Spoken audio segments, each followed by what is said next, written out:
Bonjour à tous. Nous sommes là avec Julien pour vous parler d'un cas très concret que nous avons mené ensemble, mais qui participe finalement d'une approche que Julien a souhaité préempter dans son développement marketing et qui pour nous est clé aujourd'hui dans le travail que l'on fait avec les marques, notamment au niveau de la compréhension de la data. Donc effectivement, juste un petit préambule que tout le monde connaît, vous avez dû en entendre parler aujourd'hui pas mal aussi, c'est que finalement la big data a pris son envol quand on a récupéré un certain nombre de données qui n'existaient pas jusque-là et qui sont des données qui proviennent des médias sociaux, des interactions autour des centres d'intérêt, en one-to-one, etc., etc. Donc effectivement, il y a eu tout un volume de nouvelles données qui sont venues avec aussi tout l'avènement sur les nouveaux devices, etc., bien sûr, mais en tout cas sur la data qui ont donné un sens réel à ce terme de big data. Autour de ça, la problématique qu'on a, c'est qu'effectivement, je ne vais pas vous ressortir les phrases là-dessus, mais tout le monde en parle, et puis finalement, qui s'en sert vraiment. Aujourd'hui, en tant qu'agence, on ne travaille pas encore suffisamment, à notre sens, sur la capacité à utiliser toutes ces datas, à travailler avec nos clients pour le faire. Effectivement, ce n'est pas toujours très simple. Vous avez vu la présentation de Damien précédemment. Il y a tout un tas d'efforts qui sont faits par les supports. Et ce sont surtout, pour chacun de ces supports, des supports médias qui ne sont pas des supports imposés. Ils sont tout sauf imposés. Les gens se les approprient. Ils se les approprient pour certaines raisons. Donc il faut bien les comprendre. Il faut bien comprendre comment, effectivement, la marque peut appréhender chacun de ces supports-là. Et il faut aussi bien comprendre comment chacune des personnes qui est sur ces supports-là va appréhender, va attendre finalement de la marque qu'elle apporte ce que lui attend sur ce support-là. Donc c'est très spécifique et cette approche-là, aujourd'hui, elle nécessite d'avoir des interventions, de mettre en place tout un tas, une méthodologie et une approche qui sont des approches et des méthodologies nouvelles et qui font qu'on ne voit plus les choses de la même manière quand on doit les intégrer dans un dispositif marketing global et encore plus quand on doit les faire remonter dans son interne pour se les faire approprier par finalement parfois des gens qui ne comprennent pas encore toutes ces mécaniques et toute cette nécessité de les approcher de cette manière-là. Donc on a la chance avec Julien d'avoir pu travailler depuis plusieurs mois sur cette approche qu'il a souhaité et on était ravis de travailler avec lui là-dessus, qui a débouché sur un dispositif et qui maintenant participe de notre collaboration, qui fait qu'on fonctionne comme ça. C'était ce qu'on voulait vous présenter. Donc Julien, je vais te laisser peut-être déjà présenter. Ok, donc bonjour à tous. Donc là, c'est un petit focus sur nos activités sur Facebook. Donc en effet, on travaille beaucoup les médias sociaux et notre approche a beaucoup évolué ces dernières années puisque au début, on était juste dans une logique de créer de communautés, créer du dialogue. Là, on est de plus en plus dans une logique de maîtrise de la donnée, de l'optimisation, de la faire vivre. Alors c'est un gros boulot parce qu'il y a de plus en plus de données. On peut en récupérer de toutes sources, que ça soit Facebook, etc., via du social listening. Mais là, c'est un cas concret d'une approche qu'on a eue sur les métriques autour des médias sociaux. C'est notamment une campagne qu'on a fait en combinaison avec Facebook, où on a mené la première étude médiamétrie sur la complémentarité des vidéos Facebook avec un plan télé. Donc c'était un peu un pari, parce que quand il faut expliquer au marketing qu'on va mettre en jeu 10% de ces GRP classiques pour mettre ça sur la vidéo online, parfois, on peut être un peu frileux de dire non, moi je préfère du GRP classique plutôt que de tenter un test and learn. En effet, il s'avère que l'expérience a été super positive puisque les résultats ont été assez bluffants en termes de couverture additionnelle. Donc c'était cette logique qu'on avait de vouloir tester et en même temps d'apprendre des choses grâce aux médias sociaux. Et c'est quelque chose en effet qui est, je pense, nécessaire, et ça on sera tous d'accord pour l'accepter, c'est que pour progresser sur cette discipline, il faut tester, et à chaque campagne qu'on va pouvoir faire, on apprendra à la fois pour la prochaine, mais aussi de celle qu'on vient de faire. Oui, parce qu'on voit qu'effectivement, il y a pas mal de données qui sont possibles aussi aujourd'hui avec un certain nombre d'études. Bon, là, on voit, on reconnaît CrossCR et Brand Effect, par exemple, que met en place Facebook pour nous. Mais il y a aussi tout un tas de petits dispositifs qui vont nous donner de la data conso qu'on va pouvoir s'approprier, réintégrer et réutiliser ensuite au-delà de la data de la marque, mais pour comprendre non seulement comment la marque, finalement, peut s'approprier ce support, mais aussi l'attente qu'il va y avoir au niveau des consommateurs, finalement, de la marque. clairement, là, en effet, on voit une étude médiamétrie, donc c'est très cadré, très mesuré, très scientifique. Après, on a des sources d'insight qui sont tout simples, mais voir quel type de contenu marche mieux sur une page Facebook, quel est le contenu qui est le plus repris, le plus partagé, quelles sont les thématiques les plus discutées avec des outils de social listening. C'est une mine d'or et ça permet vraiment de piloter et de crédibiliser en fait les présentations qu'on peut faire en interne pour lancer des campagnes et notamment d'affiner les briefs pour les agences. Alors, à la suite de ce travail qui a pris plusieurs mois, parce que ça a commencé en début d'année ou en tout début d'année, on a effectivement, finalement, ça nous a permis d'approcher ces points-là qui étaient de bien comprendre comment ta marque allait pouvoir, sur cette plateforme-là, devait être perçue, en tout cas par les consommateurs ou les prospects.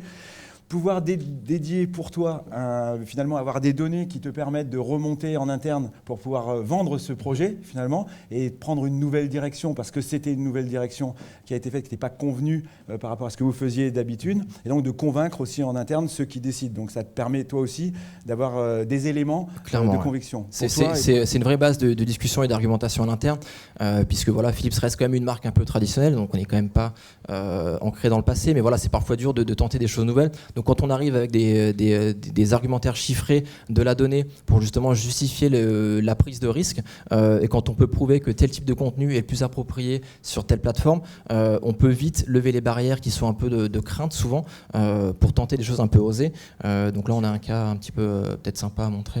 Oui, on va le montrer. Non, je voulais juste te dire que c'est vrai qu'on a aujourd'hui ce qu'on voulait faire passer comme message, c'est qu'on a tout à fait les moyens aujourd'hui. On voit avec cet exemple, on en reparlera sur 2-3 supports après. On a tout à fait les moyens aujourd'hui de quasiment se donner la garantie, en tout cas, il y a une attente, elle est à tel endroit, elle est sur telle personne, elle est de tel volume. On peut finalement proposer ce produit-là et démontrer presque par l'avance que le budget qu'on va investir aura un retour sur investissement. Pas certain ni garanti, mais quasiment. En tout cas, on a souvenir que souvent on teste, et ça a été le cas dans le digital pendant longtemps, puis finalement on regardait les résultats et on se disait comment ça peut fonctionner. Là aujourd'hui, c'est pas du prédictif, mais on se donne les moyens en tout cas, avoir plus confiance sur le projet qu'on essaye de vendre en interne, sur souvent les fameux 10% qu'on dit qu'on va investir en testing pour voir si ça fonctionne. On est au-delà de ça. Alors la notion de garantie est peut-être un petit peu exagérée, mais c'est vrai qu'on est nettement plus rassuré quand on lance des opérations et qu'on s'est appuyé sur des données comme ça, parce que voilà, on a clairement identifié un insight, une problématique, et donc voilà, au final, on a toutes les pièces du puzzle qu'il faut réunir, et après l'exécution doit être parfaite, mais c'est vrai qu'on est clairement serein dans la problématique et la façon de traiter le problème. Ce qui est quand on travaille, c'est aussi une importance pour nous qui travaillons avec des départements communication ou avec des départements marketing. Quand on est sur le marketing, on est évidemment encore plus focalisé sur le direct to business, on va dire, et donc du coup, voir apporter des éléments comme ça, c'est important. Voilà, le but c'est plus juste d'avoir un slide à remplir dans un deck en mettant voilà, j'ai fait un coup de com, c'est génial, j'ai touché X milliers de personnes et c'est super. Le but c'est de pouvoir activer vraiment des résultats concrets derrière, alors en allant peut-être pas encore jusqu'à l'acte d'achat, mais en ayant un vrai effet ROI, une vraie mesure de ce qu'on peut faire sur cette partie-là. Ok, donc suite à tout ça, tu nous as briefé pour effectivement un produit qui était le nouveau curler. Ouais, c'était un boucleur à cheveux, donc qui était positionné plutôt pour les jeunes filles entre 18 et 25 ans. Donc on va dire que historiquement les insights classiques sur la beauté et la coiffure sont les médias sociaux sont un espace exceptionnel pour partager, dialoguer. Donc c'est un écosystème génial pour tout ce qui est tutoriel et partage. Alors on aurait pu se contenter de faire juste une opération avec une youtubeuse ou une blogueuse pour un tutoriel produit, mais on se serait dit que ça serait peut-être un petit peu le degré 0,5 ou 1 de la créativité. Donc on voulait tenter quelque chose d'un peu plus osé. En tout cas pour Philips. Voilà, du moins pour nous. Et on a eu une plutôt belle réponse avec Socialize. Oui, et nous aussi parce qu'on a trouvé des nouveaux insights, en tout cas un qui nous a permis de nous orienter vers une piste et qui a été donc celle qu'on va vous présenter. J'imagine que j'appuie. Non. Ça part tout seul. Hello everybody, thank you for watching. I apologize. Beauty content has become a true phenomenon on the web. Women share their experiences and tips, but there are tons of videos and they are all alike.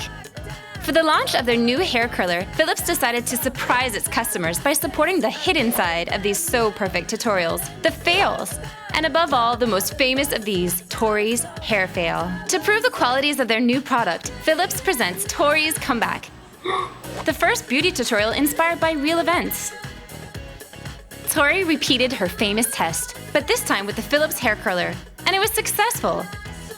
Girls were then encouraged to share their hair fail on social media, which became a starting point for thousands of conversations across the web, with the brand, but most importantly, between girls. The best testimonies were selected, illustrated, and broadcast on the Facebook page, which led to the biggest conversation dedicated to hair fail on social media. More than 6 million contacts and 1.5 million views in only 48 hours. Over 1,600 testimonies shared. And other brands even captured the phenomenon, sometimes in an unexpected way. The campaign was unanimously relayed by the press. With this unique social experience, the brand found a way to innovate and surprise girls. Thanks to Philips, no more hair fails. Isn't that right, Tori? Voilà, donc le plus difficile pour nous, je crois que c'était d'expliquer qu'on allait faire un succès avec un fail. Ça, c'était quand même pas évident. Mais cette jeune fille donc, avait fait des millions et des millions, des dizaines de millions de vues avec son hair fail. Et on est allé la rechercher. Elle faisait rien de plus. Depuis 2 ans, elle avait absolument rien fait. Mais l'idée était assez intéressante, on avait trouvé. Et la capacité à te décider à dire oui par rapport à ça, qui finalement était pas classique par rapport à ce que vous faisiez, pas forcément très rassurant en interne, jusqu'à la Hollande pour expliquer qu'on allait travailler avec ce dispositif pour lancer le curler, c'est aussi parce qu'avant, ce qu'on disait auparavant, ça te donnait quelques assurances. Clairement, bon, on savait que la notion du hair fail, c'était une problématique très très forte sur notre cible, donc il y a quelque chose à creuser là-dessus, que l'aspect YouTube tutoriel, c'était une évidence qu'il fallait être présent là-dessus.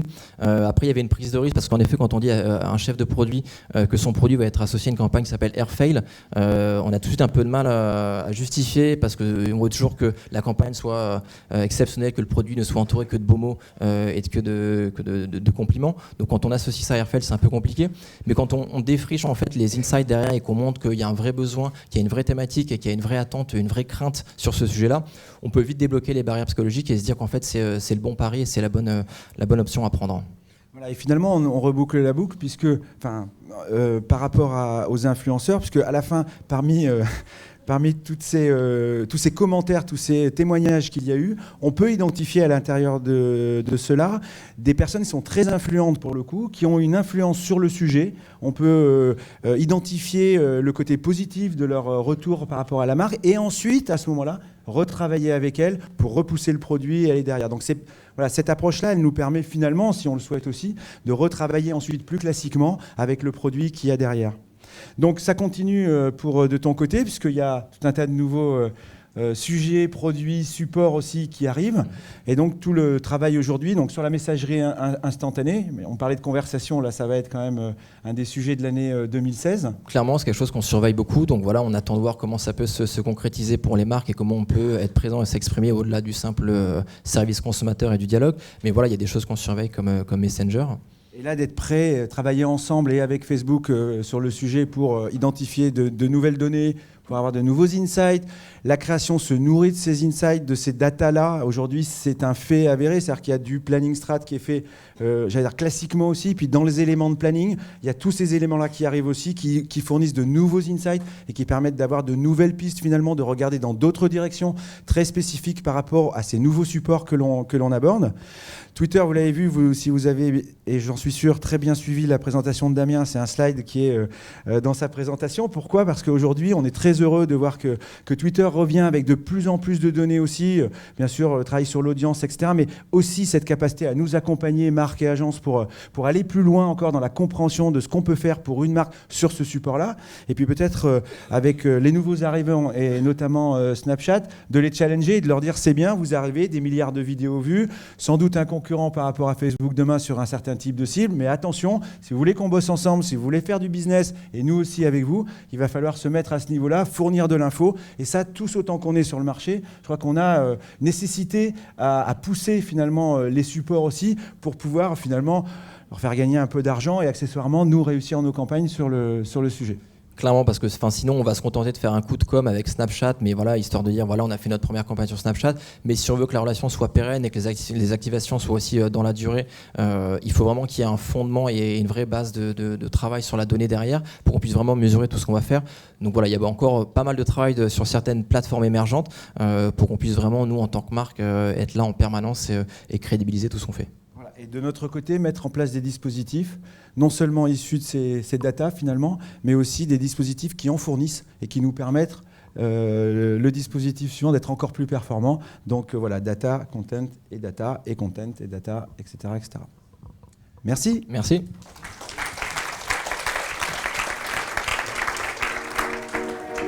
Merci.